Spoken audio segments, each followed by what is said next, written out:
Cada una de las personas que ven sentadas en la mesa ha sido seleccionada cuidadosamente por su forma de ser y de hacer las cosas. Porque para nosotros, desde la Fundación IES, representan un ejemplo de mujeres y hombres que creen en el país y que trabajan todos los días para sacar Bolivia hacia adelante. Gracias por haber aceptado nuestra invitación a esta charla. Permítanme que presente a María René Centellas. Ella es la gerente general de Laboratorios Bagó en Bolivia.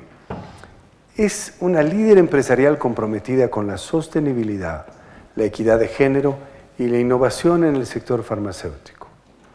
Como gerente de su empresa, ha impulsado iniciativas que trascienden la industria, enfocándose en el bienestar comunitario y el medio ambiente. Su sólida formación en bioquímica y gestión, con sus estudios en Harvard y en INCAE, respalda su visión estratégica y liderazgo en el sector. Muchas gracias por estar con nosotros.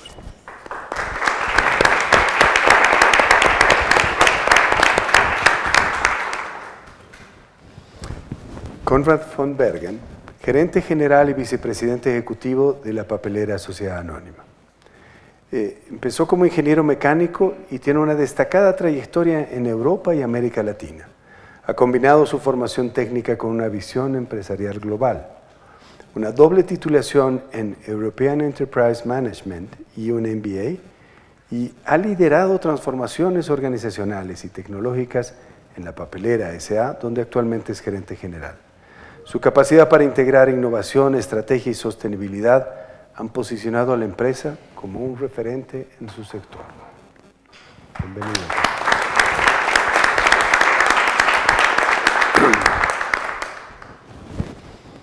Alejandro McLean, vicepresidente ejecutivo de Visa Seguros y Reaseguros Sociedad Anónima. Un ejecutivo boliviano con más de 30 años de experiencia en liderazgo corporativo, especialmente en los sectores financiero y de seguros. Actualmente, como vicepresidente ejecutivo de Visa Seguros y Reaseguros Sociedad Anónima, ha impulsado estrategias de innovación y consolidación, fortaleciendo la posición de la empresa en el mercado. Con una sólida formación en economía y administración de la Universidad de Texas y Harvard, su liderazgo ha sido clave en la modernización del sector asegurador en Bolivia, promoviendo integración, eficiencia y crecimiento. Bienvenido, Alex.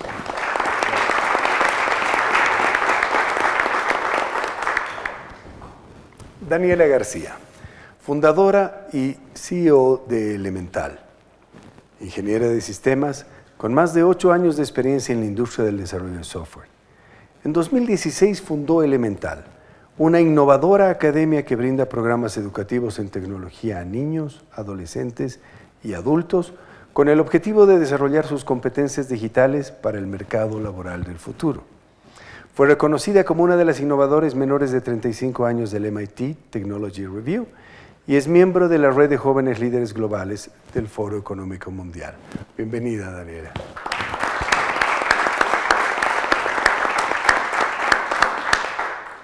Y nuestro dueño de casa, Oscar Molina, el rector de la Universidad Privada Boliviana. Cuenta con un doctorado y una maestría en Economía y Ciencias Sociales por la Universidad Politécnica de Valencia, además de una maestría en Economía de la Universidad de Chile.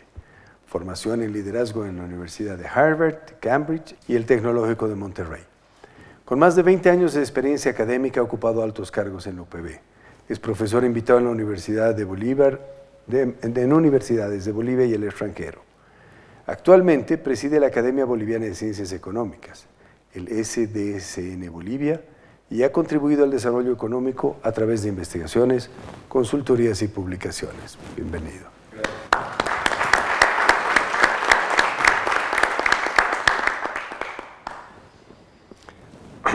Cuando pensábamos por qué era importante hacer una reunión entre mujeres y hombres que hacen empresa en Bolivia, en un momento en el que estamos inundados de encuestas, de políticas, de ansiedad, de quién va a ser él o la nueva presidenta de Bolivia, cuando la gente está esperando a alguien que venga a salvarnos y diga, tranquilos, yo me encargo, cuando las expectativas están puestas en discutir si uno es peor que el otro o mejor que el otro, etc. Hay un momento clave en el cual todas las mañanas estos hombres y mujeres que hacen empresa se levantan y llueva, truene, haga sol, o sea quien sea que esté en la Plaza Murillo, igual hay que meterle. Hay que meterle, hay que pagar sueldos, hay que contratar gente, hay que comprar, hay que vender, hay que tomar decisiones. Porque la vida no se estanca solamente porque vivimos un momento de crisis. En la crisis es donde más liderazgo se necesita. Y por eso queríamos hacer un espacio de discusión diferente. Sabemos las circunstancias en las que estamos. Obviamente entendemos la magnitud de la crisis. Sabemos que hay temas políticos que resolver y desde luego temas económicos que resolver. Tenemos temas también de cohesión social que resolver en el proceso. Pero mientras tanto, desde cada uno de los ámbitos en los que ustedes se desarrollan, ¿cuál creen que es el rol que tiene que tener la empresa privada en la transformación del país? Y vamos a hacer un poco desordenado para que cada uno tenga la posibilidad de intervenir. ¿Quién quiere hacerlo primero? Si me permites, Juanca, con gusto. Por favor, adelante. Mira, un tema que yo creo que es clave en la visión de una empresa y en cómo llevar la empresa adelante y al mismo tiempo ser parte del país y de generar transformación, innovación, iniciativa, etcétera, es mirar la empresa que manejamos, las empresas donde estamos, en el largo plazo. O sea, cuando yo trabajo con mi gente, no vemos el próximo año. O sea, lo vemos, pero más importante es ver los próximos 5 años y posiblemente los próximos 10, ¿no es cierto? Y al hacer eso, además, tomar una conciencia muy clara del ecosistema donde nos estamos moviendo. El ecosistema, en el caso de seguros, obviamente, empresas reguladas, o sea que el regulador entra en juego, por supuesto el accionista, el directorio, la administración, todos los entes del Estado como tal, la comunidad, por supuesto nuestros asegurados, clientes, o sea es un ecosistema, nos movemos además en un ambiente, un medio ambiente, donde además hay que tomar clara conciencia de las realidades de la última década, donde el tema generacional es fundamental y el tema género. Entonces, tomando clara conciencia de ese ecosistema, entrar a hablar de competencia, a hablar de meritocracia, de los desafíos profesionales, personales, la generación de ideas e innovación, ¿no es cierto? Mejorar los procesos y la forma de hacer las cosas, las buenas prácticas, y ojalá eso, a través de ese ecosistema, podamos contagiarlo. Buenísimo. En un país donde el largo plazo es pasado mañana, poder realmente atreverse a pensar en 5 o 10 años hace la diferencia. Porque si solo estamos viendo el siguiente paso, nos perdemos lo que viene hacia adelante. ¿Quién quiere continuar? Yo. Por favor. Bueno, primero agradecerte la invitación, y es algo que es como parte de mi propósito personal y también de Vago, el poder hacer esto. Esto es hacer también empresa y país y poder intercambiar nuestras opiniones, escuchar a otras personas que también creen en el país. Pienso que el papel de la empresa es esencial, es protagónico. De la mano de lo que decía Ale, es vital que nosotros podamos ser agentes de cambio, que hagamos alianzas, por eso es protagónico, el no solo estar de espectador, no solo buscar culpables, sino también plantear soluciones, y las soluciones no vienen solas ni individuales, tienen que ser en conjunto. Y ahora más que nunca, ¿no? En el rubro que yo estoy, estamos pasando, como todas las empresas, estamos pasando por un momento difícil de disponibilidad de divisas. Entonces, sí debemos hablar entre todos para poder, ¿qué hacemos para tener medicamentos? ¿Qué hacemos principalmente para la seguridad social, para los seguros? ¿Qué hacemos para poder tener medicamentos en Bolivia? Y eso no solo es una decisión de la empresa privada, sino es también del gobierno y también de los seguros, y decir, hay que actuar juntos. Entonces, pienso que la empresa privada es protagónica y definitivamente, viendo el tema de sostenibilidad, como tú me presentabas, Bagó basa su trabajo en mantener la sostenibilidad. Buenísimo, gracias. Venga. Creo que estamos viviendo un momento importante. Todos los momentos son importantes, pero este particularmente es relevante para la historia de nuestro país, en la cual tenemos la nueva generación o las nuevas generaciones que están pensando más en cómo irse en lugar de cómo quedarse. Tenemos una nueva generación también de padres que están pensando en cómo sacar a sus hijos de este país. Y ahí es justamente donde debe entrar el rol de la educación.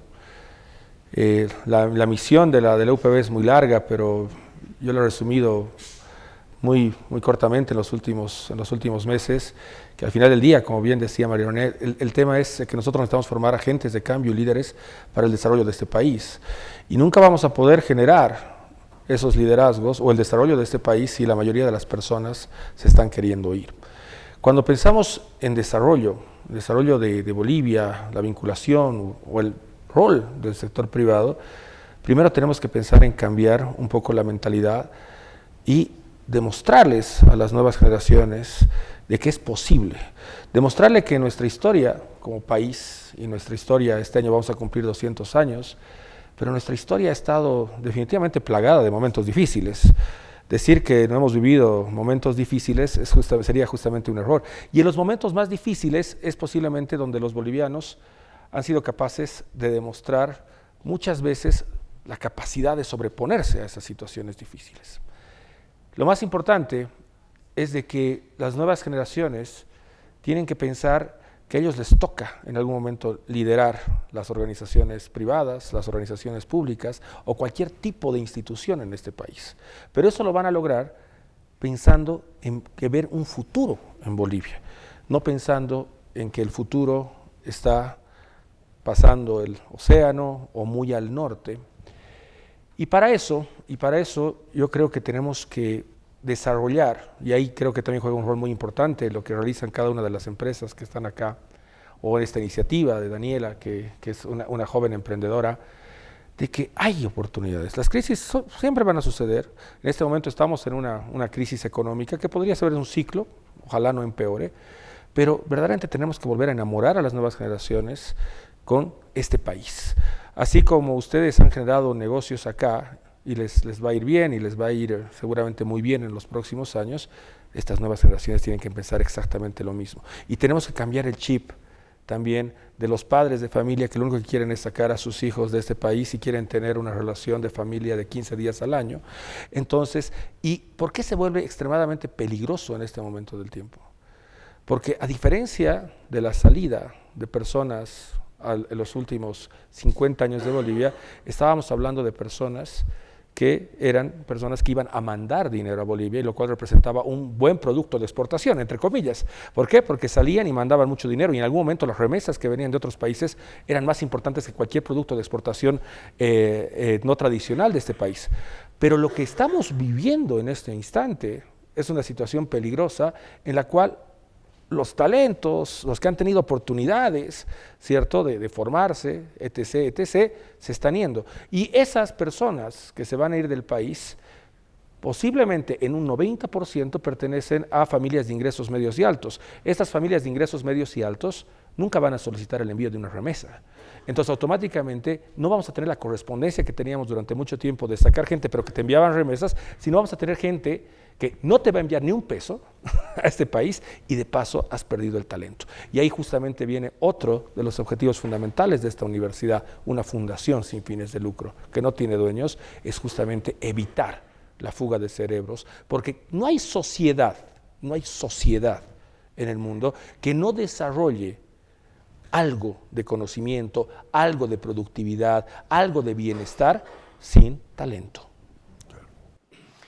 Creo que en esa línea en la que mencionas, el principal deber de todas y todos en este caso es no perder la esperanza.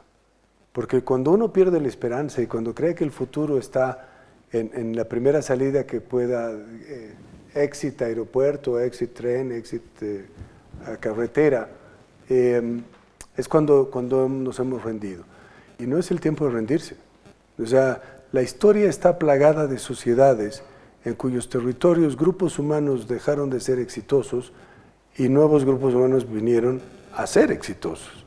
Entonces, un territorio como el nuestro tiene todas las posibilidades de salir adelante en tanto y cuanto seamos capaces de generar esas condiciones.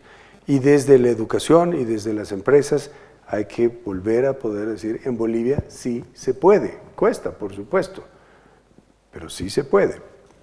Daniela, ¿qué opinas tú?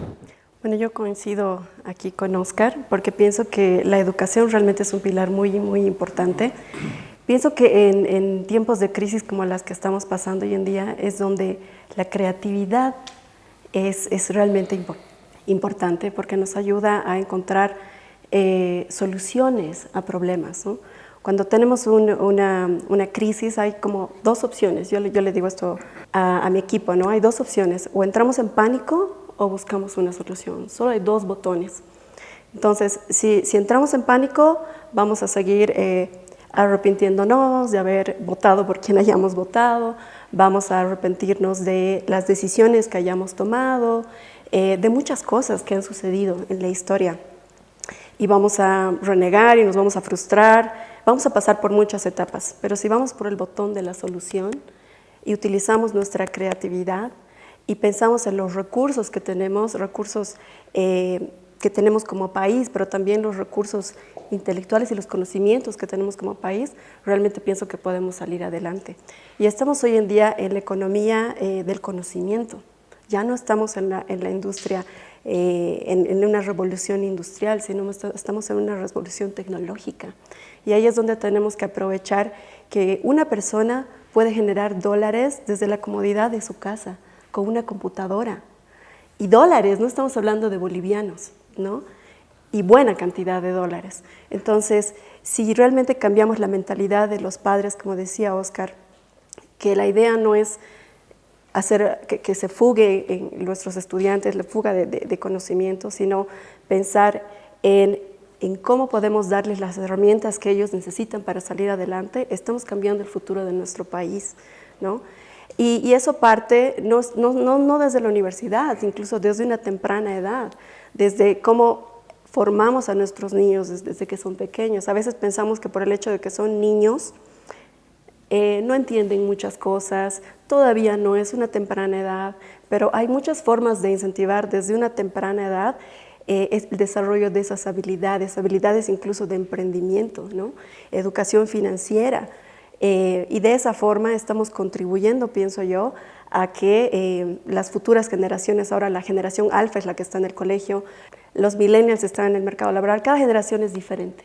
Entonces, pienso yo que tenemos que trabajar principalmente la educación desde una edad temprana, en la universidad, por supuesto, dándole principal relevancia a que la era digital nos puede ayudar a cortar esa brecha. Ya no solamente tenemos que trabajar con nuestras manos, sino con nuestras mentes.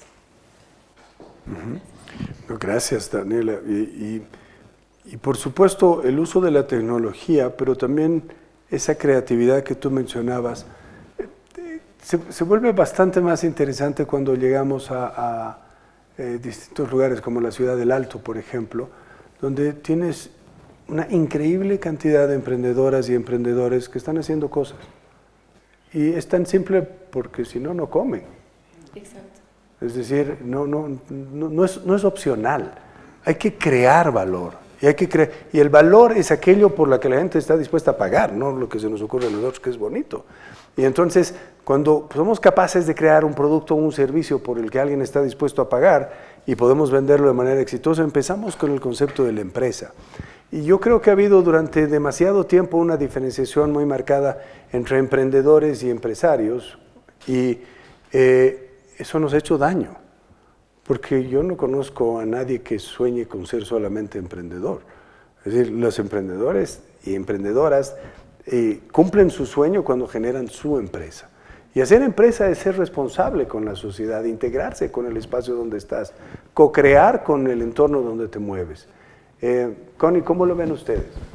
No, yo creo que la empresa es obviamente esencial, ¿no?, para un desarrollo de un país, ¿no?, porque precisamente lo que se comentaba en esta ronda, si no hay oportunidades para los jóvenes, para la gente, obviamente van a buscar otras posibilidades de salir del país, de buscarse otras oportunidades, y es entendible totalmente, ¿no? Por eso yo creo que la creación de empleo que da las empresas es muy, muy importante, ¿no? Y un empleo digno, un empleo que obviamente le dé futuro. Lamentablemente, obviamente, vivimos en Bolivia por el momento una informalidad grande, donde obviamente es complicado para la gente estar ahí. Pero yo creo que hay muchas oportunidades. Yo veo que en Bolivia tenemos muchas oportunidades. Hay que agarrarlas, hay que ver obviamente de formarlas, de fortalecerlas. Y yo veo que Bolivia tiene muchas oportunidades. Yo creo que no hay que perder la esperanza, como dijiste, y veo que podemos salir adelante, ¿no?, sin problema. Pero tenemos que crear empresa. Yo creo que es bien importante, ¿no? Absolutamente. Y hablando un poco de lo que se ha mencionado aquí, la necesidad de educar desde temprana edad. Miren, una cosa que yo siento que se ha perdido es el orgullo de ser boliviana o boliviano. Es de pararse al frente y decir, oye, yo soy boliviano. No sé si es por los resultados del fútbol o no sé qué, pero oye, tenemos como una depresión congénita, ¿no? Vamos a ir al mundial. O sea, me ha jurado que sí y yo creo en él. Entonces, pero ese orgullo se enseña en la casa, no se enseña en el colegio, ni en la plaza, ni en las oficinas. Una de las cosas que hemos dejado de lado es el rol de las familias. Si nuestros hijos nos escuchan decir, ¿qué país de Morondanga? Pues van a pensar que es un país de Morondanga, por supuesto. Si nos escuchan decir que acá no se puede, pues no se va a poder. Y no que quiero minimizar los problemas que enfrentamos, porque eso sería ridículo, o sea, no tiene sentido hacer una reunión para eso. El desafío es tan grande que necesitamos ser serios a partir de esto. Es recuperar el orgullo de ser bolivianas y bolivianos y poder darle a la educación el espacio que le toca como creador de formas de actuar, de formas de pensar. El conocimiento se reinventa a cada rato, pero no la capacidad de aprender. Nadie le puede enseñar nada a nadie, nunca. Pero todos tenemos la capacidad de aprender algo de los demás, aunque los otros ni siquiera nos estén hablando. Entonces, y ese rol desde las escuelas primarias, desde las universidades hacia adelante. Las empresas bien manejadas. La gente discute mucho de quiénes son los dueños de las empresas en términos de si es una SRL, si es una SA, si es una... No, las empresas de verdad son gestión. Donde se juega el partido es en la gestión de la empresa, no en la propiedad de la empresa. Y una empresa bien gestionada es una empresa que crea valor para la sociedad. Al contrario, una empresa mal gestionada es un predador social, mal utiliza los recursos de la sociedad. Entonces necesitamos más empresas bien gestionadas que sean capaces de mirar hacia afuera. Y nosotros tenemos ejemplos de empresarios que han venido a presentarnos un proyecto para abrir una tienda en el Japón. Y porque querían exportar proyectos high-end hacia el Japón. Nos parecía fantástico. ¿Y dónde venden? En La Paz. Ya, pero ¿por qué no abrimos primero una tienda en Santa Cruz? Ah, no, esa es otra cultura, dice. Entonces, si esa es otra cultura, el Japón es más fácil que Santa Cruz. Entonces vivimos negándonos entre nosotros, no estamos viendo la amplitud y la posibilidad que tenemos en el proceso. ¿Me dejas complementar algo ahí? Claro. Y justamente ese es otro de los problemas que nosotros mismos nos hemos inventado como bolivianos. En algún momento alguien nos dijo que somos diferentes, ¿no? En algún momento alguien nos dijo y se nos metió en la cabeza que entre nosotros mismos, entre todos los bolivianos, somos diferentes entre nosotros mismos. Y cuando en realidad la diversidad, cultural, la diversidad de pensamiento, la diversidad de muchas cosas, se puede convertir en una oportunidad tremenda, inclusive cuando hablas de oportunidades de negocio, modelos de negocio o fondos de inversión, como es lo que has manejado. Pero hemos vuelto esa una situación en la cual a los bolivianos nos encanta decir que somos diferentes entre nosotros mismos.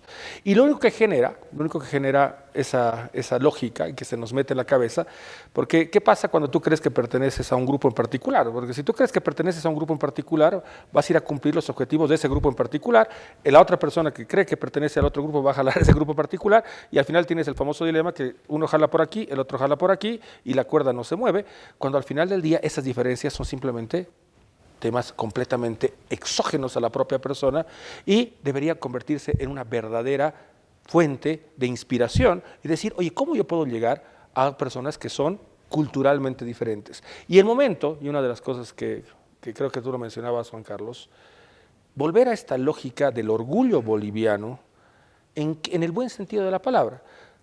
Nosotros deberíamos decir, cuando nos pregunten en cualquier censo o en cualquier CEGIP, ¿tú qué te consideras? Para mí me parece ridículo que te digan si te consideras indígena, blanco, rubio, alemán o lo que fuera, cuando la única respuesta válida debería ser boliviano.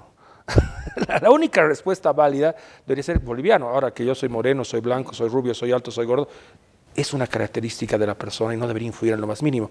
Y eso de volver a generar la unidad y pensar en que somos un país con diferencias, que son aceptables y que cualquier mundo lo tiene, y donde la diversidad en cualquier parte del planeta se convierte en una ventaja y que la gente valora, es justamente lo extraño que pasamos aquí, porque nadie nos ha metido en la cabeza de que tenemos que ser diferentes entre nosotros mismos. Y ese es un error y ese es el que hay que cambiar en los próximos años. Quiero cerrar este bloque diciendo que no hay país grande sin empresas grandes. Son las empresas el sostén de las sociedades. Y es el empleo, no la ocupación, el empleo, el que puede generar mejores condiciones de vida para todas las personas. Y el empleo se genera en las empresas. Muy bien, vamos a cambiar de bloque porque hemos preparado un tema. Así como hablábamos de la importancia de la empresa en la sociedad, hoy día las empresas enfrentan un doble desafío.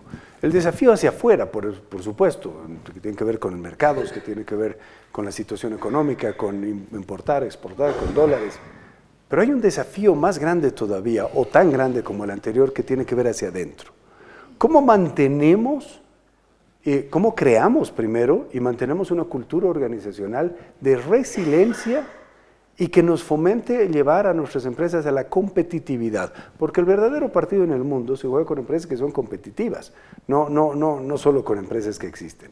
¿Cómo se trabaja hacia adentro estos modelos, el propósito de la empresa, el liderazgo requerido y por supuesto esa cultura organizacional que apunte a generar no solamente que la empresa sea mejor cada día, sino que pueda tener este rol en la sociedad? ¿Qué es lo que ustedes están viendo dentro de sus organizaciones? Si me permiten, porque es algo que a mí me apasiona. Estamos convencidos en Bagó que todo el éxito es primero dentro para que eso se traduzca.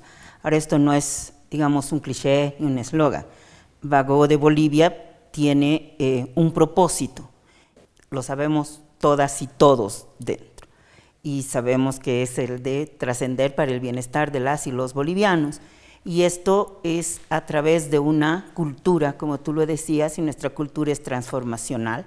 ¿Por qué digo transformacional?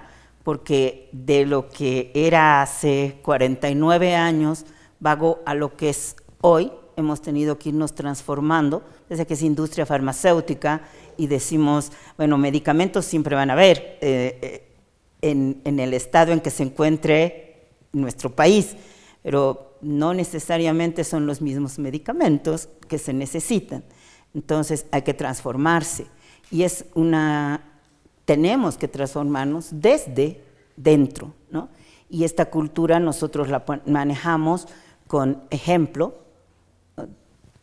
Personalmente yo tengo mi propósito personal y lo voy diciendo todo el tiempo, y todos tenemos, y nos tenemos un propósito en común, digamos, en una parte de nuestro propósito es común, y ahora, en este periodo, nuestro liderazgo es humano, el que se llama humano, porque estamos seguros de que hay que estar conectados. Las personas actualmente están en una incertidumbre, no necesariamente de su fuente laboral, sino de su entorno familiar. Y definitivamente hay que darles esa seguridad, esa contención y decir, si vamos a trabajar juntas y juntos, las cosas van a salir bien hasta para tu entorno familiar. Entonces, estamos convencidos de que es en este momento lo clave. O sea, si tú me preguntas, decimos, nosotros tenemos un objetivo, además del presupuesto, además de que tenemos que llegar a nuestras metas, tenemos el objetivo de que a fines del 2025 tenemos que seguir siendo las mismas personas que somos. Y para eso tenemos que cumplir con nuestros objetivos, tenemos que trabajar en equipo y tenemos que ver y munirnos de toda la información de necesidad en el mercado. Todos, desde las personas que facilitamos el trabajo hasta los operarios, ¿no? Todos tenemos que estar informados de nuestro medio y tenemos que aportar. En esa línea, el otro día, conversando con un par de mis colegas sobre un artículo que salió precisamente en el Harvard Business Review y decía, el liderazgo, 80% mindset y 20% el tema operativo, ¿no? Y ahí eso conecta precisamente con tener un propósito claro, un propósito que nos una a nosotros como empleados, en este caso gerentes, pero también todo el equipo de la compañía, y valores, y eso lo podamos compartir también con ese ecosistema y promoverlo además, ¿no? Hay un tema que lo ha tocado Oscar, lo han tocado también Juan Carlos y aquí los colegas y amigos, y es que el tema en este país técnico, económico, todo el mundo lo habla, ¿no? Candidatos, no candidatos, críticos, analistas, todo. Pero ¿cuál es el tema de fondo realmente? Y el tema de fondo, y del cual hay que cuidar, si nosotros hemos hecho un esfuerzo demasiado grande, muy grande, para cuidarnos, es la destrucción institucional, esa destrucción además sustentada en la pérdida de valores y en la pérdida de ética. Entonces, para aislarnos de eso, para no infectarnos, hablando en términos médicos, para tener el remedio es, oye, tengamos propósito y valores de fondo, a fondo, ¿no es cierto? Y tratar de obviamente, contagiar eso. ¿Y cómo? Eso me lleva un poquito al bloque 3, pero nada más un adelanto. Y hay un concepto que hoy día se ha convertido en un tema fundamental en el mundo entero, y es la conciencia ASG, ¿no? El tema medio ambiente, el tema sustentabilidad y el tema gobernanza. Y eso, pasar del discurso y de los clichés a los hechos.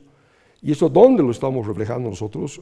En tener un código de gobierno corporativo, en tener un código de ética, en tener planes claros y concretos de manejo sustentable de lo que estamos haciendo.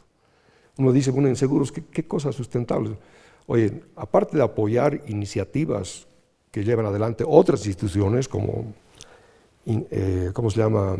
Intihuara en Santa Cruz, que es una fundación que está haciendo un trabajo increíble de recuperación de animalitos afectados por los incendios. Aparte de ese tipo de acciones, nos hemos puesto a pensar, ¿qué hacemos con todo el desecho de repuestos que reponemos en los vehículos? Oye, los habíamos estado botando, ¿no? en XZ No. Oye, de repente hay fundiciones que pueden agregar los metales. La goma se puede usar para muchas cosas, y etcétera, etcétera.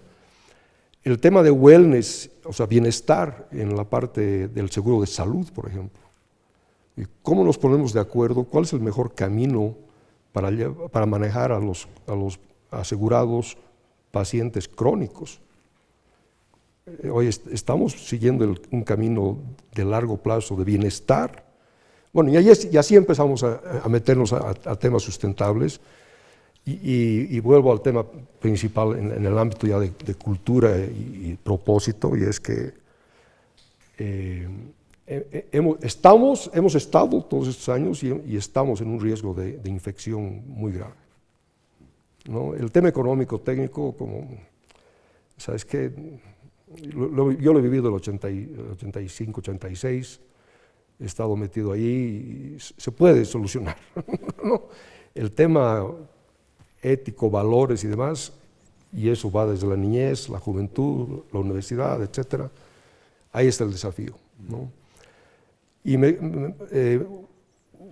trae unos 2, 3 libros que los voy a mencionar más adelante, pero hay un gran desafío en nuestra juventud y es leer la historia. Leeremos la historia. El tema operativo lo podemos aprender, ¿no? O sea, finance, forwards, el tema seguros, reaseguro, el tema químicos, ¿no? El tema tecnológico.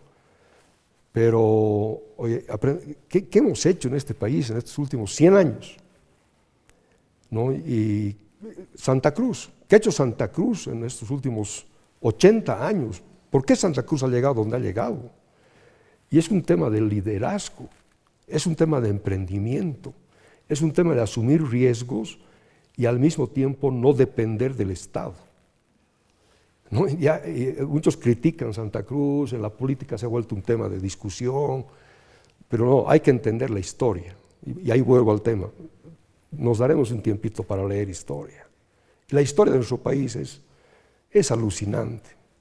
Es para realmente decir, ¿cómo la han hecho? ¿Cómo la han hecho en los 30, en los 40, en los 50? ¿Cómo Santa Cruz, y aquí pongo el nombre de este libro que estoy leyendo, de la aldea a la ciudad de los anillos?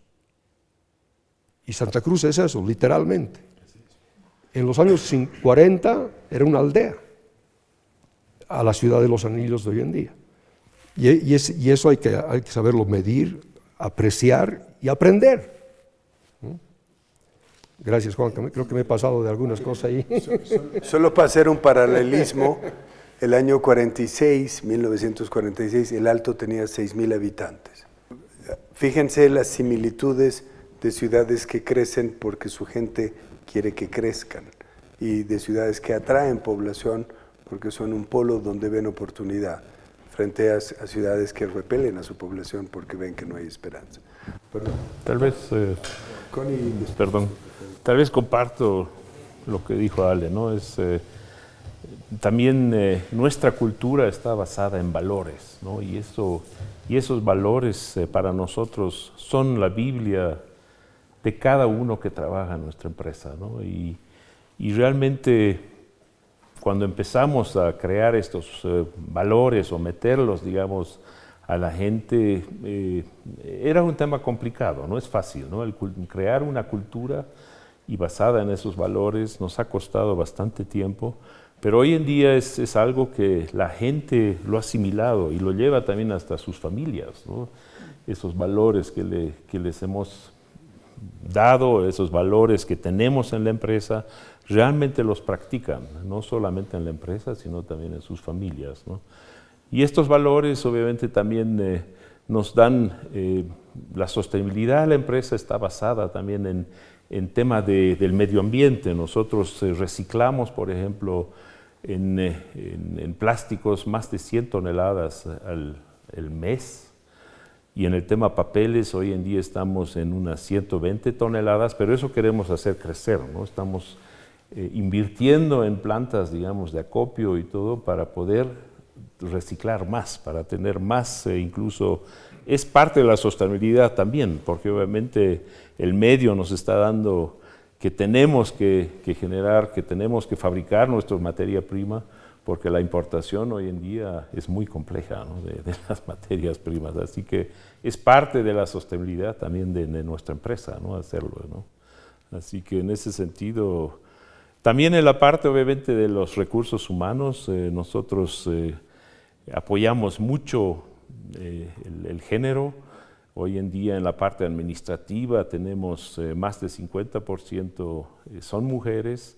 Obviamente en la parte operativa nos falta mucho, es un trabajo duro, ahí tenemos todavía mucho camino que recorrer, pero estamos en ese trabajo y yo veo que es una fortaleza, ¿no? Tener diferentes opiniones y diferentes formas de pensar, ¿no? Así que en ese sentido estamos empujando eso mucho, ¿no? Gracias. Sí, gracias. A ver, tengo 3 temas, pero creo que voy a tomar solo 2. A ver, sobre lo que tú mencionabas, lo que mencionaba María René, este tema del liderazgo, siempre hay una confusión, ¿no? En las organizaciones creen que entre más alto llegas es porque quieres más poder y en realidad es porque tienes más responsabilidades. Y las responsabilidades siempre te hacen preguntar ¿qué es el liderazgo? ¿Soy o no soy un buen líder? Y uno de los elementos claves, ¿no? Claves es lo que decía María René, el propósito de la organización tiene que estar muy alineado con el propósito del CEO, muy alineado. Porque si no hay un alineamiento entre el propósito del CEO y el propósito de la organización, hay una ruptura automática. Y cuando uno se hace esa pregunta de cuál es el verdadero papel de un líder, el verdadero papel de un líder es motivar a que las personas que están dentro de la organización se alineen con ese propósito y que estén conscientes cada día que están yendo a trabajar por algo mucho más importante que solamente recibir un salario, que es obviamente válido y está bien, pero que no es solamente eso, sino que estoy comprometido, estoy alineado con el propósito de la organización y que verdaderamente estoy haciendo algo para algo más grande. Y eso me lleva justamente también a lo que decía Alejandro, y no sé si hemos compartido a Ron Heifetz, pero... Ron, sí, claro. Pero el tema de pensar en el tema del liderazgo adaptativo, que es un poco la línea que yo manejo, de lo que es verdaderamente liderazgo, que puedes tener una serie de cambios, es que hay que saber identificar dentro de las empresas lo que son soluciones técnicas, como uno siempre bien dice, soluciones técnicas, que es decir, me contrato un consultor y me soluciona, se vuelve mucho más eficiente, en lo que verdaderamente las organizaciones necesitan adaptar para mejorar. Y una analogía que siempre la conversamos con nuestro buen amigo JJ Saavedra, ¿cierto? Es el mejor ejemplo para darse cuenta de lo que es adaptarse, un liderazgo adaptativo versus soluciones o problemas técnicos dentro de las organizaciones, es cuando te viene un ataque al corazón. Cuando te viene un ataque al corazón, la solución técnica es ir a la clínica, que te hagan una operación, que te revivan y estás vivo. Pero ¿cuál es el verdadero liderazgo adaptativo? Oye, pues tengo que cambiar mis hábitos, tengo que cambiar mis hábitos de comer, tengo que cambiar mi vida, me tengo que adaptar a la nueva realidad. Y eso es lo que verdaderamente las organizaciones tienen que hacer. Al final del día, el líder y la cultura organizacional que va a agarrar la visión del líder, ¿sí?, es inspirar, mover. Siempre me hacía esa pregunta en los últimos años, ¿de dónde viene la palabra motivación? Motivación viene de mover, la capacidad que tienes de movilizar a las personas por un objetivo común, un objetivo que se sientan felices de lo que están haciendo. Y ahí viene el otro componente que ustedes mencionaban sobre la parte de los valores y de los principios de una organización. ¿Cuál es el principal cáncer de esta sociedad? Bueno, la sociedad boliviana y posiblemente muchos de los países que están alrededor nuestro. Pero ¿cuál es el cáncer? El cáncer es la corrupción. Pero generalmente hablamos de la corrupción y se nos viene a la cabeza que la corrupción, y pensamos en aquellas personas que están cobrando posiblemente una coima de $100,000, $1 millón. Pero tenemos que estar conscientes, y eso también es un elemento clave, conscientes de lo que somos en este instante, es que vivimos en una sociedad con corrupción. Una sociedad en la cual hemos normalizado la corrupción desde cualquier punto de vista. Hemos normalizado la corrupción desde, es normal comprarse un un CD pirata, es normal tener software pirata, es normal hacer esto, es normal, todo es normal. Bueno, la respuesta es que no es normal. Entonces, mientras no solucionemos ese problema, que si quieres más adelante lo comento porque es muy largo, porque ese problema no es de corto plazo. No es que vos vas a contratar a las empresas, a las personas y vas a decir, oye, desde hoy día todos tenemos valores. No, así no funciona, ¿no? Oye, por si acaso, no es que vas a contratar a una persona en la organización y le vas a pasar la lista de los valores, ya, no hay problema, todos tienen mis valores. No, necesitas hacer una transformación profunda, ¿cierto? Y esa transformación profunda viene pues desde el hogar, desde el primer año de vida hasta la construcción de un sistema. Con esta idea voy a terminar porque tal vez lo voy a tocar más adelante.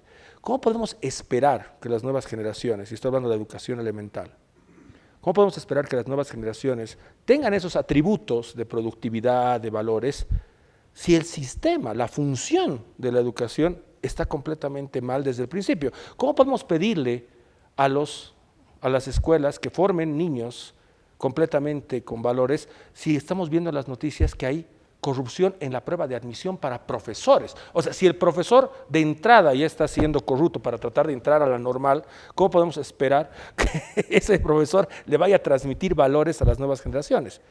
Y con eso termino. ¿Cuánto será la influencia del sistema educativo elemental y cuánto confiaremos los padres en el sistema educativo que dejamos a nuestros hijos? ¿Cuántos años? 14 años, un promedio de 200 días al año, un promedio de 4, 5, 6 horas por día.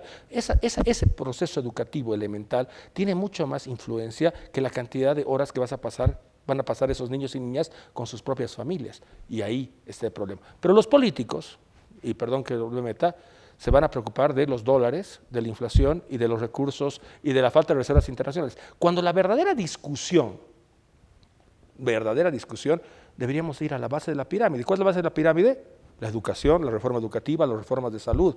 Pero más interesante es hablar sobre inflación, porque todos lo estamos viendo, ¿verdad? Tiene más rating. Tiene más rating, exacto. Hemos dejado sin tiempo a Daniela, pero le vamos a dar tiempo a Daniela. Así que vamos a tratar de moderar nuestras participaciones para que alcancemos todos. Daniela, por favor. Bueno, brevemente les comparto.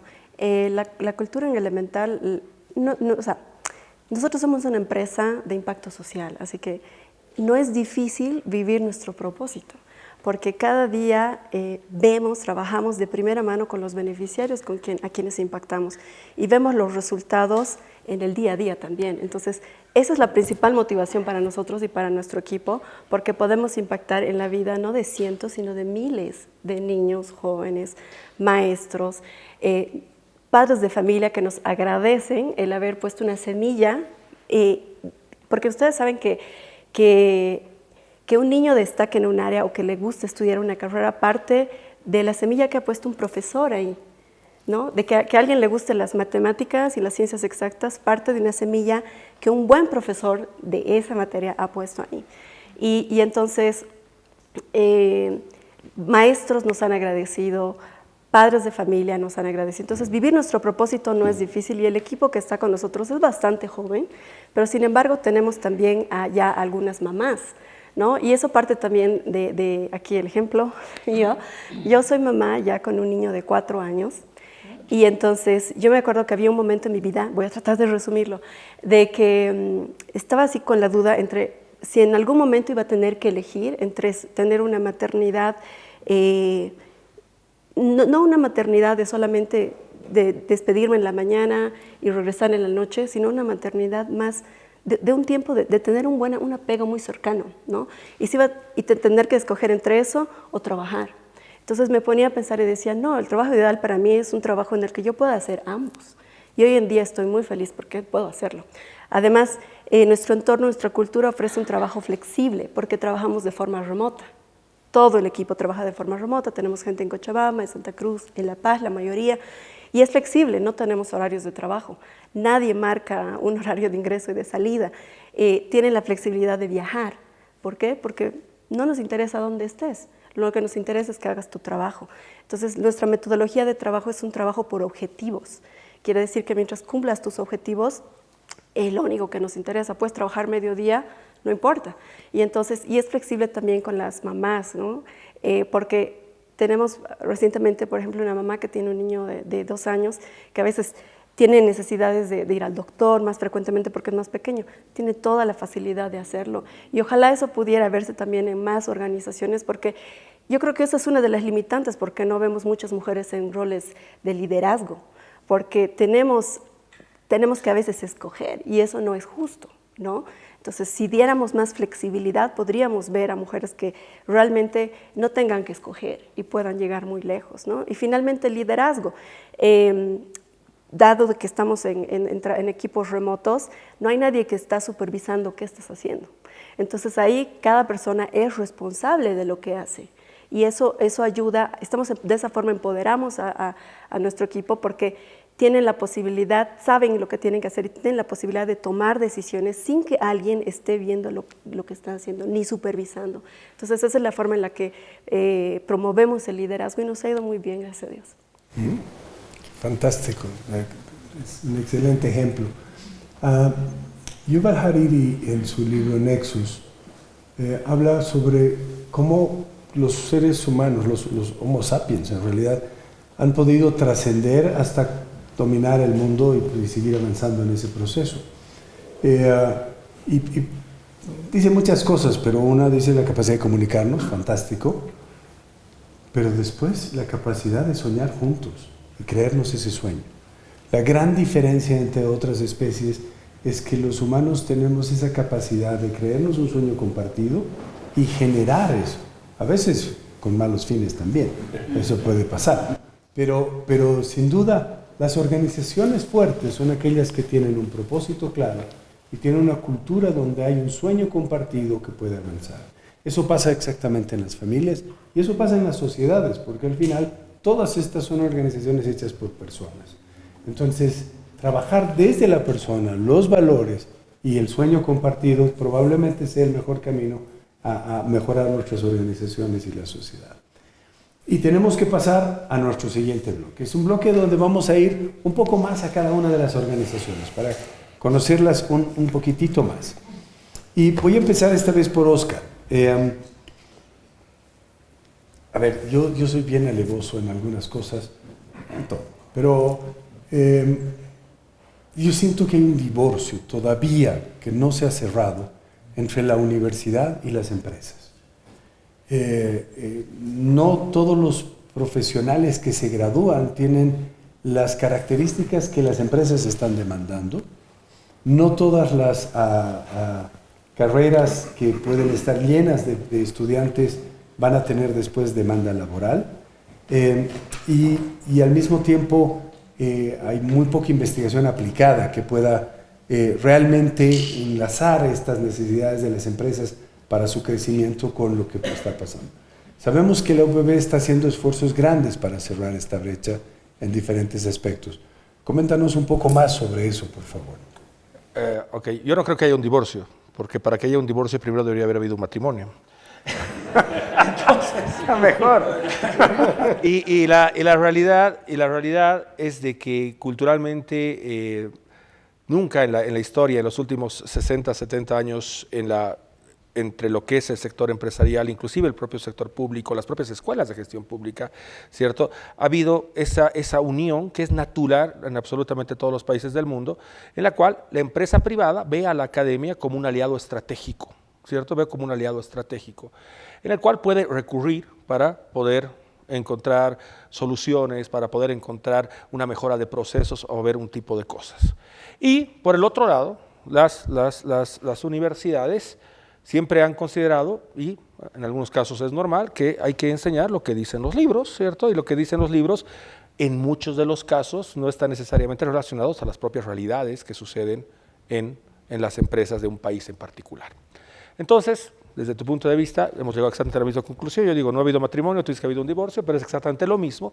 Y justamente lo que tenemos que empezar a trabajar es empezar a generar ese vínculo. Yo justamente la semana pasada me hacían la misma pregunta en Santa Cruz, y el punto es de que, por un lado, tenemos que cambiar la cultura de las empresas, porque vivimos en un país donde nadie es profeta en su tierra, ¿no? ¿En qué sentido nadie es profeta en su tierra? En el sentido de que yo prefiero traerme un consultor de cualquier parte del mundo y prefiero pagarle seguramente 5, 6, 7, 8 veces más, pero si ni siquiera preguntar si es que alguna institución en Bolivia lo podría hacer.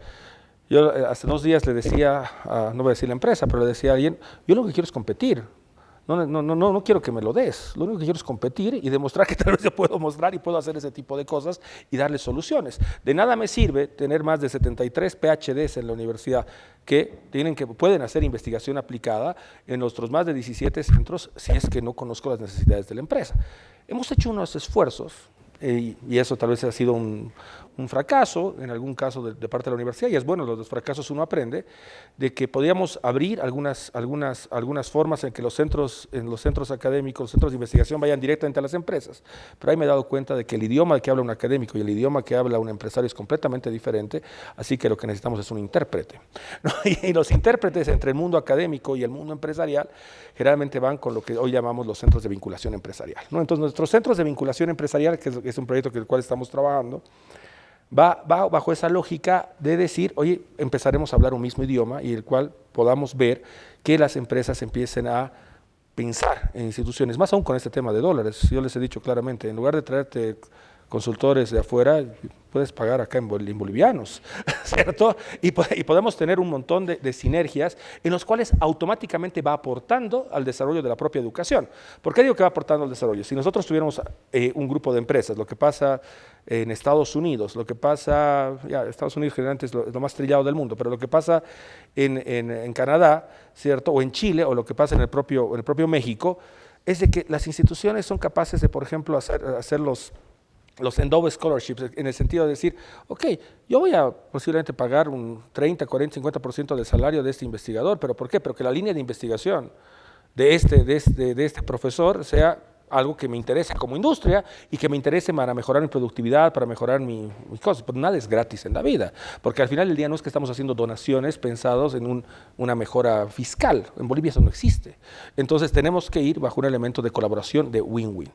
Los otros componentes, por ese lado, lo que estamos haciendo en este centro de vinculación empresarial es tratar de llegar y mostrarles que podemos ayudarlos. Y si no podemos ayudarlos desde los recursos que puede tener la universidad, sí, tal vez podría funcionar a través de nuestros aliados estratégicos que tenemos alrededor del mundo. Uno de los proyectos más interesantes que hemos estado manejando, que tiene que ver con el tema de sostenibilidad, que es el tema, por ahí he visto a Lee Crandall siendo directora ejecutiva, pero es el tema de nuestro SDC, en nuestra red de soluciones para el desarrollo sostenible, también de generar, es un think tank que estamos creando soluciones de cómo podemos aportar de mejor manera, ¿cierto?, al tema del cumplimiento de los ODS. Ahora, al tema del cumplimiento de los ODS, tiene que ver un tema también de ser un ejemplo, ¿no? No podemos decir, oye, ODS. Por eso es que la UPB, por ejemplo, ahorita es parte de la estrategia cero. Nosotros somos la única universidad de Bolivia que está participando de esta iniciativa de cero emisiones y tratar de hacer. Y, por ejemplo, actualmente, y lo digo con mucha satisfacción, el 35% en promedio entre los 3 campus en La Paz, Cochabamba y Santa Cruz están emitidos con paneles fotovoltaicos en un proyecto de sostenibilidad a lo largo del tiempo. Y eso también ayuda. Hemos tratado, ¿no? ¿Por qué iba, por ejemplo, con la vinculación empresarial? Muchas empresas ahora están interesadas en calcular su huella de carbono, ¿no? Bueno, nosotros lo podemos hacer. Nosotros tenemos todas las condiciones como universidad, así sea seguros o lo que sea, con la metodología internacional, porque no hay que inventarse nada, por favor, no hay que inventarse nada. O sea, la metodología está completamente planteada. Nosotros podríamos tranquilamente calcular las huellas de carbón de cualquier institución en este país, así como la UPB tiene calculada su huella de carbono en este momento. Bueno, muchísimas gracias, Oscar. Y voy a irme hacia Connie. Tú eres el gerente, eres socio de una de las empresas más icónicas de La Paz. No solamente por la larga trayectoria, sino por su rol en el mercado, porque es una empresa que provee de insumos esenciales para que otras empresas puedan mover su propia mercadería en el proceso. Y en un entorno tremendamente desafiante, además han empezado ya hace varios años atrás a trabajar con la exportación y competir desde Bolivia, competir en mercados que son tan exigentes como el mercado chileno y hacerlo con éxito. Cuéntanos un poco más acerca de eso y las proyecciones que tiene la empresa hacia adelante. Sí, bueno, nosotros iniciamos esta aventura porque se puede decir que es una media aventura. Yo creo que la imagen Bolivia no te ayuda mucho en el tema de exportación, ¿no? Obviamente cuando llegas a un país tan competitivo como Chile y quieres vender un producto boliviano, primero te preguntan, ¿Bolivia fabrica eso? ¿Hace eso? ¿Puede hacerlo? Y nos ha costado buen tiempo, digamos, hacerlo, pero no nos hemos rendido, hemos sido insistentes y hoy en día realmente ya tenemos clientes fijos, incluso nos preguntan, ¿no? Ustedes son los papeleros, ¿no?, de Bolivia, entonces ya nos buscan y realmente es un orgullo hacerlo. Estamos creciendo hoy en día también hacia Perú con más fuerza, ya estamos exportando también buen tiempo, pero queremos obviamente por la situación y por el crecimiento de la empresa crecer hacia Perú y también hacia Paraguay, ¿no? Tenemos empresas ya establecidas básicamente en los 3 países. Y la idea es obviamente seguir con ese empuje, estamos fomentando más el tema de exportaciones, estamos agrandando la fuerza de venta para que se pueda hacer esto con más impulso. Y la idea es obviamente también poner a la larga también como se dice, un huevo fuera de la canasta, ¿no? Y poner alguna industria fuera de Bolivia. Esa es nuestra idea, ¿no? Una industria ya establecida, una industria que pueda abastecer esos mercados, pero yo creo que no hay que tener miedo, ¿no? Yo creo que muchos tienen el temor y se puede, es algo... Y antes obviamente tampoco la gente nuestra creía en eso, pero yo siempre creía que se podía y se puede, ¿no? Yo creo que se puede lograr estas cosas. Fantástico. Dicen que las empresas de los países realmente son grandes cuando se internacionalizan, es decir, no solamente que exportan, sino que a partir de casas matrices en Bolivia tengan empresas en otros países también. Ese es otro estadio hacia adelante, suena muy interesante. María René, yo creo que después del sector financiero, el sector farmacéutico es el más regulado de todos. Enfrentas múltiples desafíos, desde precios tope para ciertos medicamentos, una sobreregulación en casi todos los sentidos y muchas veces competencia desleal por el contrabando que entraba sin tener que enfrentar eso, o la misma importación, que no necesariamente tenía que pasar por todos los procesos que quien fabrica en Bolivia. En la actual situación y con las demandas, con los desafíos que se enfrentan, ¿cómo están manejando ustedes este tema? A ver, la regulación la hemos tenido desde que ha nacido la empresa. Por lo tanto, es una regla del juego en la que tenemos que estar y definitivamente su cumplimiento es una ventaja competitiva, porque no tenemos que inventarnos cómo desviarla, sino más bien ver cómo cumplirla. Y nos va bien en el cumplimiento. Acá te aclaro, el precio del mercado farmacéutico no es regulado, el precio, en el mercado farmacéutico, ¿no? Sin embargo, en la seguridad social, en las licitaciones, podríamos decir que tiene eso, lo que dijiste, un tope, porque tiene el precio referencial, que es lo que hoy debe ser revisado. Es con lo que nosotros tenemos es el desafío de ahora, el poder convencer al Estado, al país, y poder convencer a las autoridades sanitarias que para poder garantizar el abastecimiento de los medicamentos a la población boliviana, se tiene que revisar ese precio en este momento actual. También lo vemos y vemos una oportunidad en la crisis, como todos los que estamos en esta mesa, que realmente no son solamente deseos, ni tampoco son por decir, sino somos ejemplo de que en las crisis hemos visto oportunidades. En el tema de medicamentos, lo que decía, sí tenemos que transformarnos, sí ver la necesidad, sí ver qué patologías prevalecen. En este momento, por ejemplo, sabemos claramente que el estrés está de patología prevalente la depresión, la ansiedad, todos los problemas mentales.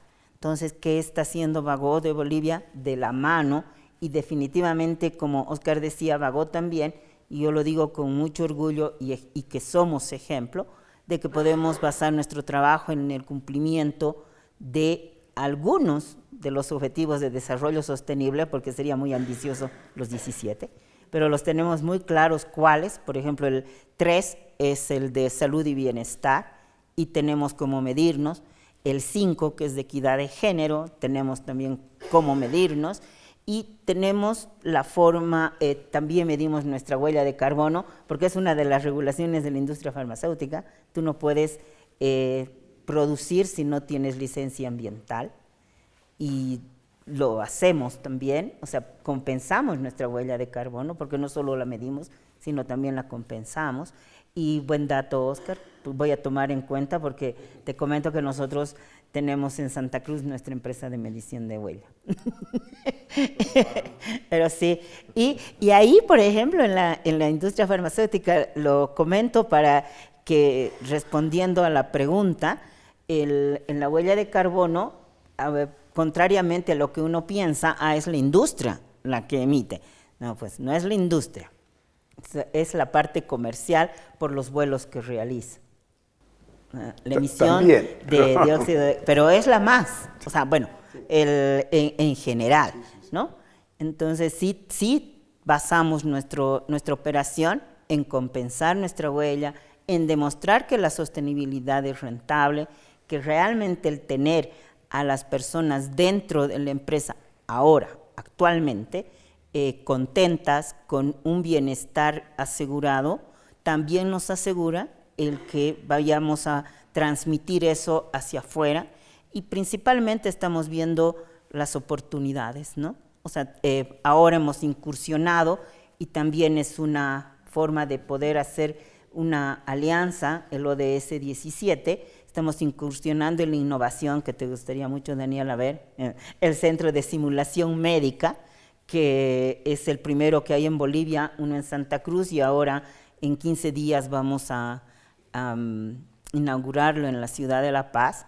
Son realmente simuladores médicos de alta tecnología que no hay en Bolivia, lo digo con toda certeza, y que sí son alianzas que estamos haciendo con las clínicas. Esa es una forma de innovarnos y de seguir en el mercado, porque estamos ofreciendo un servicio para nuestro cuerpo médico. Muy bien. O sea, no solo pasa en Hollywood, sino aquí también.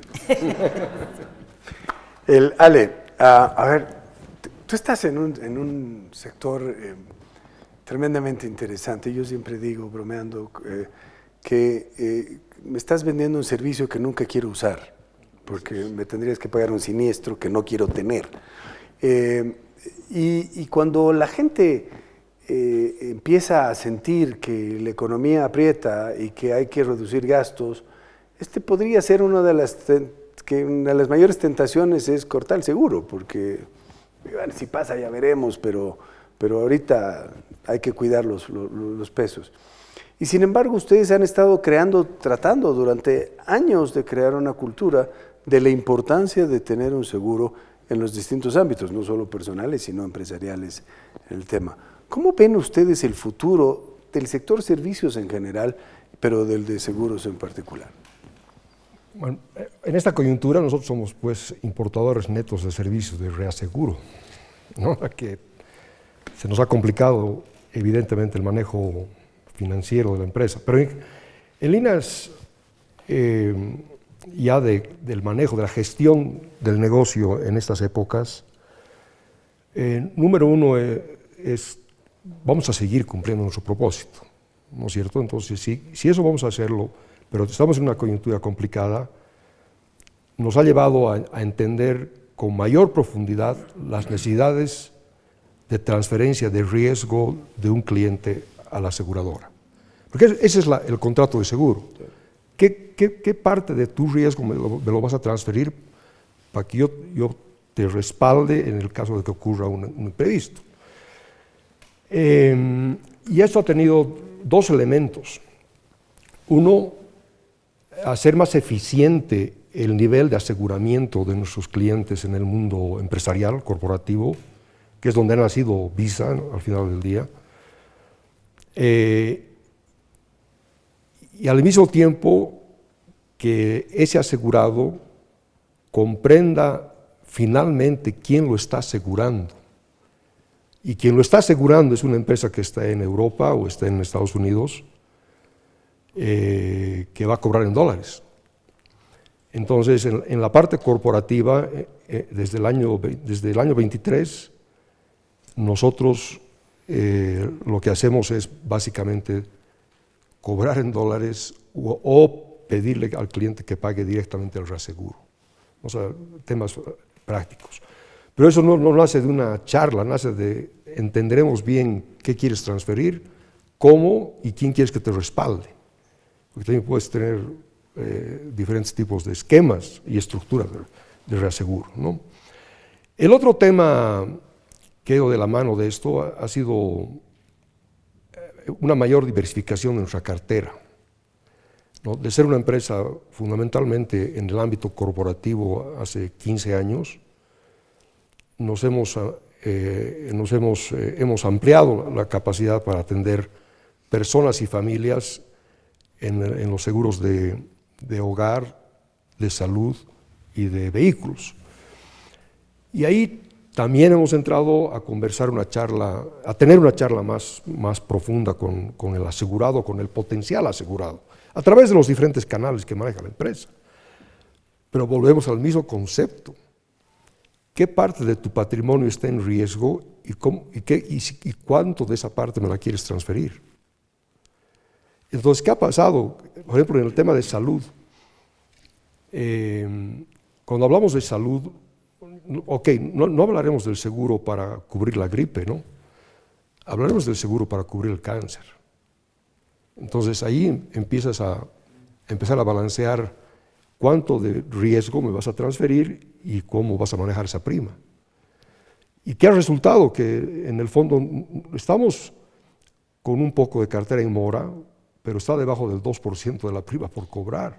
Entonces, realmente no es un tema grave. Parte de esa diversificación ha sido que el año pasado hemos comprado una empresa de seguros de salud internacional en un momento crítico. Pero bueno, precisamente eso se refleja, uno, en el precio de compra, ¿no es cierto? Pero por el otro lado, hemos ampliado una cartera de asegurados de salud para diversificarnos, no tener todos los huevos en la misma canasta, como se dice, o sea, que hoy día tenemos desde un seguro muy básico hasta un seguro de alta gama de cobertura global. Y ahí se mueven las primas y se mueven los asegurados en esa lógica de cómo transferir su riesgo. En el ramo de automotores, que también va a las personas, y en el ramo de vivienda, hemos bolivianizado nomás el seguro, para que sea más fácil para todos movernos.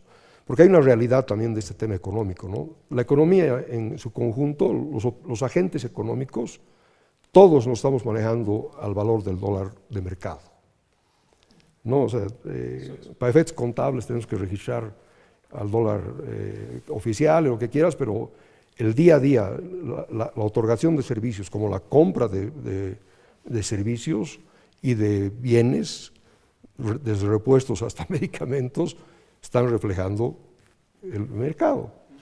Entonces, hemos ido por ese lado. Yo creo que como conclusión de esta parte, el tema es acompañar al asegurado. Nos acompañaremos, conversemos, entendámonos dónde estamos, ambos como empresa, ¿no? Empresa asegurada, empresa aseguradora. ¿Y qué te puedo seguir ofreciendo, ¿no? En el camino hay una cosa más, desde el punto de vista de diversificación. Nosotros hemos dejado de trabajar con el Estado hace ya 10 años. No tenemos ningún seguro del Estado. Entonces, nos hemos concentrado en el sector privado, personas y empresas, ¿no? Entender al cliente y estar cerca de ellos como respuesta a la situación, me parece fantástico. Daniela, a ver, Elemental no solamente ha sido una apuesta innovadora y una apuesta para acercar temas tan importantes como la ciencia, la tecnología, la ingeniería a niñas y niños y a diferentes segmentos en el proceso. Y todo lo que tú has logrado a través de estos años formando gente, yo siento que se enfrenta con un desafío más grande todavía ahora.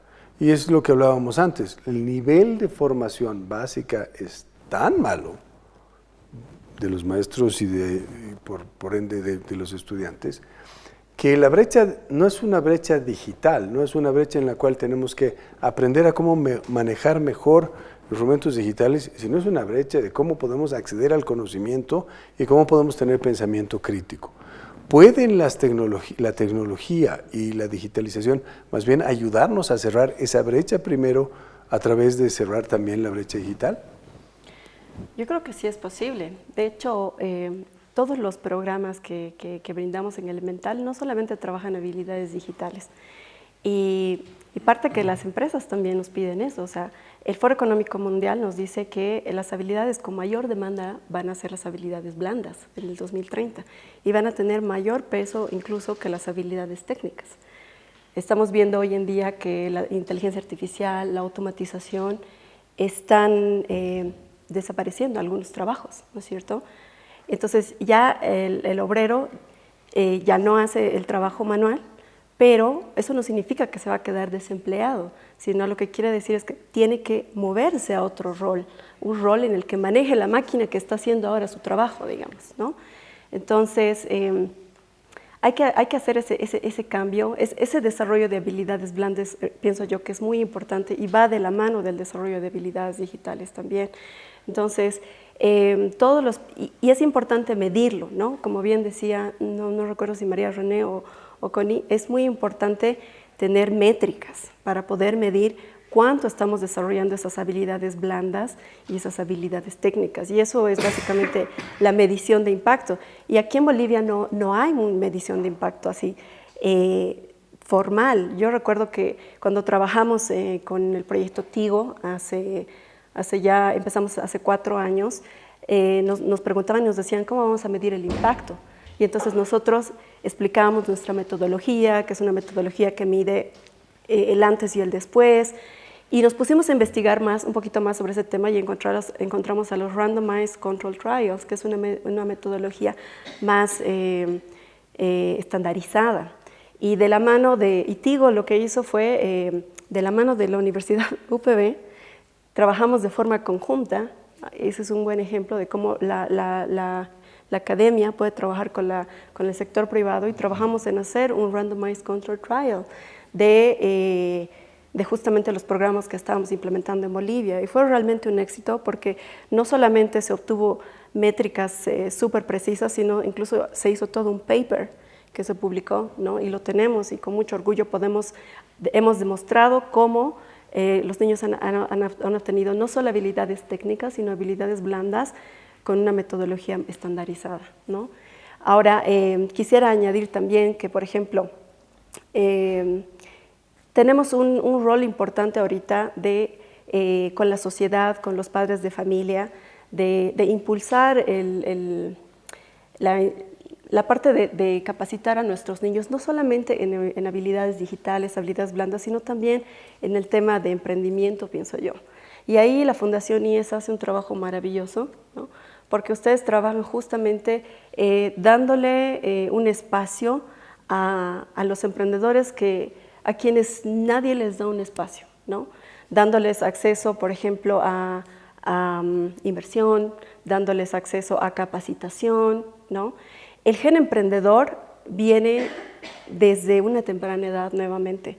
Y si lo combinamos con el conocimiento sobre los objetivos de desarrollo sostenible, wow, hemos hecho una combinación tremenda. Nosotros actualmente en las capacitaciones que damos casi siempre utilizamos una metodología de aprendizaje basado en proyectos. Que eso es un valor diferenciador, diría yo, de Elemental, porque no evaluamos con examen ¿no? O sea, es un desarrollo de proyectos. Y estos proyectos van alineados a los objetivos del desarrollo sostenible, algo que los niños no tienen idea cuando están en el colegio, ¿no? Estos 17 objetivos, y que son tan importantes porque todos los países han hecho una alianza de trabajar en pro de estos objetivos de desarrollo sostenible. Y si hacemos que un niño a una temprana edad empiece a pensar y le decimos, ¿cómo mejoramos la educación? ¿Cómo está la educación en Bolivia? ¿O cómo mejoramos, cómo reducimos la pobreza? ¿Cómo está la pobreza en Bolivia? ¿No? Y desde esa pequeña edad y con todo el conocimiento que tiene, es impresionante los proyectos que pueden proponer, ¿no? Entonces, para resumir, diría yo que tenemos un reto grande. Elemental constantemente se está innovando. Cada vez que trabajamos con un nuevo cliente, pensamos en cosas diferentes, en cosas nuevas, en cómo alinearnos a las necesidades de la generación alfa, que es la generación que ahora está en el colegio. Ya no es olvídense, ya las otras generaciones ya fueron, ahora es la generación alfa. Y es una generación que quiere trascender, es una generación que piensa en el medio ambiente, es una generación que diríamos que es la generación que es más pura de pensamiento y realmente tiene valores incluso más fuertes, ¿no? que otras generaciones. Y es una generación que tiene una voz propia desde una temprana edad. Yo tengo a mi hijo de 4 años y él ya tiene una voz propia. Entonces, para nosotros lo tomamos realmente muy serio, el trabajo que hacemos, y a futuro lo que queremos es poder llegar todavía a muchos más niños, trabajar en algún momento, quién sabe, de la mano del Ministerio de Educación, porque realmente queremos hacer un cambio trascendental, ¿no? En la educación, y a veces esos cambios van de la mano de una alianza de gobierno y sector privado. Entonces, vamos por ahí, ese es nuestro objetivo, Juan Carlos, y de todas formas, eso está ahí como un objetivo, pero mientras tanto en nuestro camino es el sector privado nuestro principal aliado para ese impacto. Sí, sin duda, en algún momento una sociedad no puede prescindir del sector público y no puede prescindir del sector privado. Sería fantástico si todos pudiéramos entender eso que es tan simple. Y la magia se da cuando trabajan juntos en el proceso. Esperemos que las condiciones más adelante se den para que eso pueda funcionar. Y mientras tanto, seguimos hablando sobre el rol que desde los privados, qué es lo que podemos hacer. Y se nos ha acabado el tiempo. Vamos a dar paso a un par de preguntas que han venido de quienes gentilmente y pacientemente han asistido a esta charla entre nosotros. Y una de ellas dice, en un entorno donde las reglas no siempre son claras y cada empresa parece competir bajo condiciones distintas, ¿cómo puede un empresario mantener su propósito y liderazgo sin perder competitividad ni caer en prácticas que vayan en contra de sus valores? Casi nada. Solo 2 respuestas de toda la mesa, por favor. ¿Quiénes se animan? Adelante. A ver, el entorno siempre va a ser competitivo, sea leal o desleal, o sea, y no vamos a tener las mismas condiciones. O sea, sí tenemos tal vez las mismas reglas, pero no las mismas condiciones. Y los valores y el propósito son intransables, ¿no? O sea, pienso que ese es el fundamento para seguir. O sea, tu propósito es uno, estés en las condiciones que estés, y tus valores son intransables. Gracias. Bueno, si quieren, yo soy un creyente de que el fin no justifica los medios, definitivamente. Aunque en el país parece que siempre hemos leído a Maquiavelo de que el fin siempre justifica los medios. Yo creo que siempre, y como dice María René, hay que respetar lo que uno siente, cree y las cosas que tiene que hacer de la mejor manera. Sabemos el país que tenemos, pero sabemos dónde estamos parados. O sea, y dónde estamos parados creo que va más allá de empezar a defender ese tipo de cosas y empezar a promover. No importa lo pequeño que hagamos, lo importante es hacerlo. Muchas de las personas les van a decir, yo no lo hago porque los demás lo hacen, entonces mira, yo evado, yo sí, porque todos evaden, ¿no? Y la realidad es de que nosotros, no importa lo pequeño que hagamos para tratar de transformar las cosas, hay que empezarlas a hacer. Porque va a llegar un momento, y cuando hablamos de sostenibilidad, no se nos viene a la cabeza el medio ambiente, pero en realidad hablar de sostenibilidad es que queremos dejar un mundo mejor a la siguiente generación. Y salvo alguien muy extraño, yo creo que cada quien quiere dejar a sus hijos algo mejor de lo que ha vivido, ¿no? Entonces, en ese sentido, lo mejor que le podemos dejar a nuestras próximas generaciones son estos valores y esa cosa de que el fin no justifica los medios. Yo quiero aumentar con una pequeña historia que a mí me marcó mucho. Es la teoría de las ventanas rotas. Un experimento que se hizo en Estados Unidos, en un barrio muy pobre en la ciudad de Nueva York. Se puso un coche y se lo dejó abandonado. Y se puso un coche idéntico en un barrio muy rico en la zona de Los Ángeles. Al otro lado, en realidad más hacia Palo Alto, era una zona donde se suponía que las condiciones eran completamente diferentes. 2 coches idénticos abandonados en la calle. El primer barrio fue vandalizado en las primeras 24 horas. En el segundo barrio, 24 horas no pasó nada. 48 horas no pasó nada. Y entonces los que hacían el experimento pasaron y le rompieron un vidrio. ¡Tuc! Lo dejaron roto y se fueron. En menos de 24 horas el auto había sido completamente vandalizado. Siguiendo esa historia, en el metro de Nueva York, uno de los alcaldes decidió emprender una campaña de repintado y retapizado de todos los vagones y poner normas muy estrictas de que no se podía comer adentro y se tenía que mantener el lugar. Y el metro era un desastre, ¿verdad? Realmente era peligroso, era sucio, tenía muchas cosas feas para decir. Y cada noche llegaban los vagones, después de que se pusieron estas medidas, y todavía tenían pintadas y tenían tajos, y todas las noches los volvían a arreglar. Cuando la gente empezó a ver que el espacio era diferente, que no habían las pintadas, ya no se animaban a pintar, ni a cortar, ni a dañar el tema. Y es que el entorno empieza a cambiar cuando hay pequeños cambios. Y si ustedes creen que esta es una historia de Nueva York, miren lo que ha pasado con el teleférico o el Pumacatari en relación al trato a las personas y a la forma en cómo nosotros mismos nos hemos comportado en un país donde el semáforo es referencial, igual que las leyes, digamos, ¿no es cierto? Entonces, ¿cómo puedes hacer que las cosas pasen? Empezando por ti, por tu familia, por tu organización y esperando que esto permee hacia afuera, hacia adelante. Porque además, las empresas solamente tienen 2 opciones. O piensan en el corto plazo y en cómo voy a ganar en este negocio, en cuyo caso les importa un rábano lo que tienen que hacer con sus clientes, proveedores, medio ambiente, accionistas, etcétera, o piensan en el largo plazo. Porque si piensas en el largo plazo, no necesitas de ser ni buen tipo ni tener una religión especial. Es por inteligencia de negocios que tienes que mantenerte fiel a tus principios y ser parte de tu sociedad. Bien, una última pregunta y cerramos. Y esta pregunta la voy a cortar un poquitito. Me han prestado y no sé bien cómo funciona, pero... Gracias por las palabras que alientan y motivan. En tiempos difíciles es lo que necesitamos escuchar.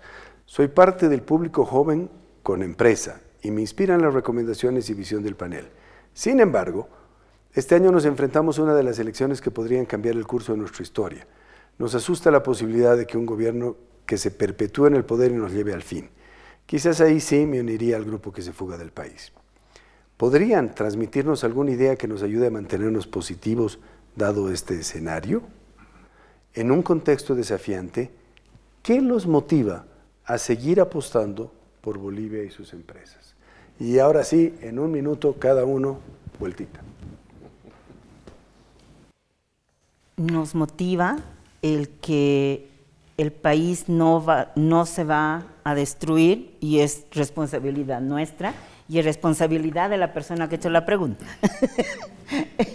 Porque son las generaciones jóvenes las que tienen que hacer que las cosas cambien, como tu ejemplo, y basar y ponernos eso, propósito, poner valores, va por ese rumbo, sea una empresa pequeña que están haciendo. Un ejemplo es Daniel. Gracias, Connie.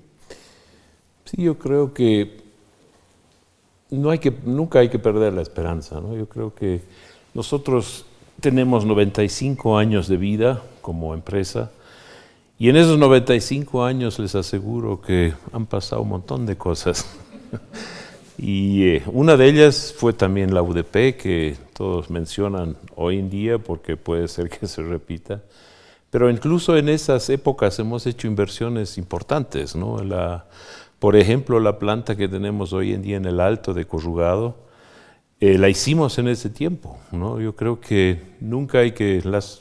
al final el mundo sigue girando, ¿no? Entonces yo creo que más bien es donde hay que apostar en estas épocas complicadas, porque hay oportunidades, ¿no? Yo creo que cada crisis trae oportunidades consigo y más bien no hay que perder la esperanza, hay que seguir. Hay que trabajar, obviamente, hay que reaccionar rápido a los temas, no hay que dormirse, pero hay que seguir. Yo creo que estamos invirtiendo hoy en día también en eficiencias, estamos invirtiendo en robótica, por ejemplo, en Madepa la planta es totalmente robotizada, lo estamos haciendo también en las otras plantas y hay que ser competitivos, ¿no? Hay que quedar competitivos en este mundo. Eso sería mi opinión. Gracias, Connie. Mira, yo voy a rescatar un mensaje que me dio Ronnie Heifetz el año 19 en un taller con motivo del festejo de mis 25 años de maestría. Y el mensaje fue, ¿dónde quieres estar? ¿En la pista de baile o quieres estar en el balcón? Y si te respondes que quieres estar en la pista de baile, pues hay que bajar y bailar. Y eso es Bolivia, ¿no? Estamos en un teatro, en una mansión, una casa, en este caso un país. ¿Dónde queremos estar? Y si queremos estar en el balcón, posiblemente la decisión sea, sí, estar en el balcón un tiempo y de ahí me voy. Pero si quieres estar en la pista de baile, hay que hacerlo, hay que bailar. Y más bien ver quién pone la música. Dani. Bueno, yo pienso que es importante que como líder de la empresa que estás dirigiendo, lo primero, como decía María René, es la salud mental es muy importante. Y a veces cuando estamos en medio de una crisis es lo primero que falla, porque entre el estrés de si vas a alcanzar a pagar o no las cosas, o no los dólares, qué sé yo, ¿no? Entonces es importante para manejar el estrés. Yo lo que estoy haciendo ahora, por ejemplo, estoy haciendo meditación todos los días. Hay toda una ciencia detrás de la meditación y también del tema de las afirmaciones, ¿no? Cuando hay un libro que se llama de María René Rojas Estapé, una española, que dice, cuando el cerebro piensa en el futuro, en todo lo malo que puede pasar, el cerebro no distingue que es solo un pensamiento de lo que es la realidad. Entonces, cuando tú empiezas a pensar en todo lo malo que va a suceder, el cerebro piensa que ya está sucediendo. Entonces, generas, ¿qué se llama? No oxitocina, el otro. ¿Perdón? Cortisol. El cortisol. Entonces, generas cortisol. ¿Y qué hace el cortisol? Baja tu estado de ánimo, baja tus defensas y te enfermas. Y entonces, un líder enfermo no sirve de nada. ¿Qué es lo que dice esta famosa psicóloga? Es que no pienses en el pasado, ni pienses en lo malo que puede suceder en el futuro, piensa en el presente, porque el presente es lo que está sucediendo ahorita y eso es lo que puedes solucionar. Entonces, no pienses en el futuro, porque te vas a estresar, te vas a sentir mal, vas a generar cortisol y te vas a enfermar. Entonces, tu salud mental es lo primero. No hay nada, porque además dicen que todo lo que imaginas en el futuro, de todo lo malo que puede pasar, nunca puede ser tan malo ese escenario. Nunca. Entonces, realmente estás engañando a tu cerebro pensando de más. Piensa en el presente y cuida tu salud mental haciendo ejercicio. Yoga es muy bueno también, meditación, buenas horas de sueño para mantenerte saludable, porque creo que eso es lo más importante para poder llevar adelante a tu organización. Yo comenzaría diciendo, es el único país que tenemos. Bolivia es nuestro país. Puedes ir a cualquier otra parte del mundo, pero este siempre va a ser tu país. Y yo les diría, también lo que decía Alejandro, lean historia, es muy importante. Yo soy un apasionado de la historia de este país y se van a dar cuenta que este momento parece difícil, pero les aseguro que hemos pasado muchos más difíciles, muchos más complicados, mucho más violentos, mucho más complicados, y al final del día el país ha avanzado, no de la mejor manera, pero ha avanzado. Y a los bolivianos, y inclusive a veces los propios bolivianos pecamos de siempre nos gusta hablar de nuestros defectos, ¿no? Decimos, oye, los bolivianos somos A, B, C, D. Pero déjenme decirles algo que muy pocas veces nos dicen, las cosas buenas de los bolivianos. Yo no he conocido una sociedad tan resiliente como la boliviana. En las situaciones más complicadas que ha vivido este país, los bolivianos han sido extremadamente resilientes y lo estamos viendo en este mismo instante. La resiliencia que tienen los bolivianos para sobresalir y sobrepasar momentos complicados es verdaderamente una de las características que debería darnos esperanza, por sobre todo de las cosas que podemos vivir. Si pensamos en un futuro verdaderamente positivo, prometedor, ese futuro positivo y prometedor vamos a tener. Las grandes empresas que se han forjado en este país ya tienen más de 50 años, ya han pasado esas crisis, y pregúntenles a los fundadores de esas empresas si les está pasando por la cabeza irse. No, se les ha pasado por la cabeza diversificar, pero en ningún momento se les ha pasado por la cabeza, oye, cierro mis maletas y me voy. Sino han empezado a diversificar, han empezado a hacer y han seguido viviendo en su país, siguiendo apostando. Así que yo les digo, sigan apostando, sigan creyendo en Bolivia, y ese va a ser el país que queremos y en algún momento lo vamos a tener, pero sigamos trabajando por nuestra querida Bolivia. Totalmente de acuerdo. Yo estoy convencido que Bolivia es un país adolescente. Y como adolescentes nos están creciendo cosas que no sabemos qué queremos ser. Estamos yendo por aquí, por allá. Pero en ese proceso, decimos que tenemos 200 años de país, pero ¿cuántos años realmente tenemos como país avanzando hacia adelante? Entonces, tenemos que darnos tiempo y el talento que tengan, sea mucho, sea poco, que se utilice para desarrollar el país donde quieran que vivan sus hijas y sus hijos. Si es pues es aquí y ahora, y es haciendo. Entonces, quiero con esto agradecer a cada uno de ustedes que nos han acompañado en el auditorio, sobre todo a nuestros invitados. Como ustedes saben, esto se va a proyectar y se va a pasar a través de los medios. Nuestra idea es que recuperemos el orgullo de ser bolivianas y bolivianos, que no perdamos la esperanza, que sepamos que el futuro se construye trabajando y construyendo, que no hay país grande sin empresas grandes, que generando valor es que se sale hacia adelante, y que cada mujer y cada hombre que se atreve a hacer empresa debería tener un monumento en este país. Muchas gracias a todas y todos.